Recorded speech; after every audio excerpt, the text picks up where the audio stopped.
Hello, everyone. My name's Derek Miller. I'm the Vice President of Platform Research here at DeepCure, and I'm excited to talk a little bit about some of the things we've been working on. So DeepCure was founded at the MIT Media Lab 6 years ago, and since then, we've raised over $70 million. We have over 30 employees.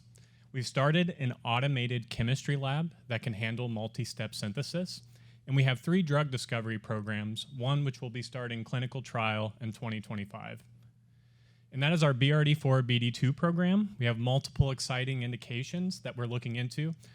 We also have STAT6, which is entering late-stage discovery. We have a couple exciting scaffolds there. We have an undisclosed target, which we'll be announcing very soon. When we approach our pipeline, we have 2 things that we look at.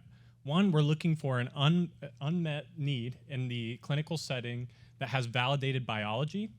And 2, we're looking for targets that have particular medicinal chemistry challenges that we think our next generation AI platform is built to solve.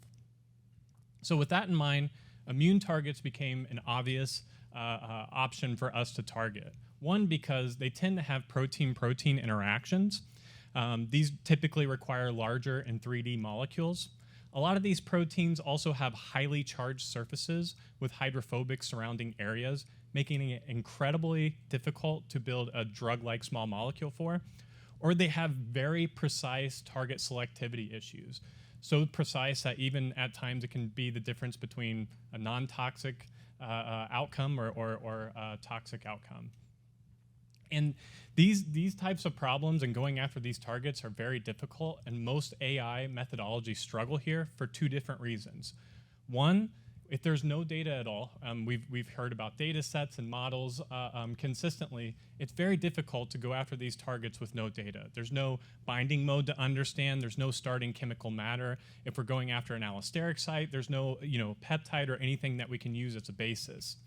Second, if there is data, sometimes that can be worse because you get stuck in local minima trying to design around a compound or a peptide and fulfill its interactions that may be impossible to build a drug for. With that in mind, DeepCure has developed a technology to address both of those issues. And at the heart of it, we believe that if AI is going to be in drug discovery and make an impact, it should make an impact on the most challenging targets. With that in mind, we have our pipeline laid out here, and it's composed of about 3 different items. We have our pocket expander. Our pocket expander looks at exploring novel interactions and opportunities and how we can interact with the protein. We have Mulgen, which is our generative AI algorithm.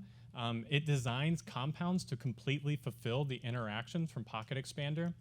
We also, in the Mulgen process, co-optimize for ADME properties, ensuring that we're not going to hit a liability down the road that's immediately obvious.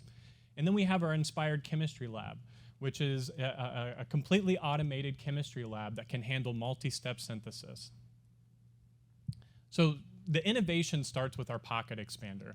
Our pocket expander looks for novel interactions, and this goes beyond just hydrogen bonds. We're looking for, through quantum mechanics, through molecular dynamics, unique interaction opportunities with a protein that could deliver the phenotype that we're trying to address. And this will create multiple hypotheses in how you could interact with the protein. Most of the times it can be in the realm of 8 to 10. And we take those hypotheses and we use our molecular generation, which is a reinforcement learning algorithm that will try to build a compound to fulfill all the novel interactions.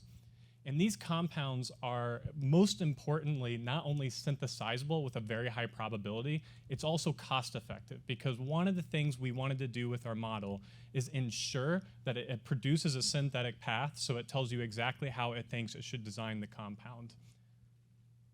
And finally, once we've designed the compound that specifically meets the interaction needs, we can send it to our automated chemistry lab, which we call Inspired Chemistry, which has a very high throughput. It has 28 different reaction types, which allows us to explore a large diversity of molecules and can handle up to 10 steps. Very recently, we had a completely an automated setting.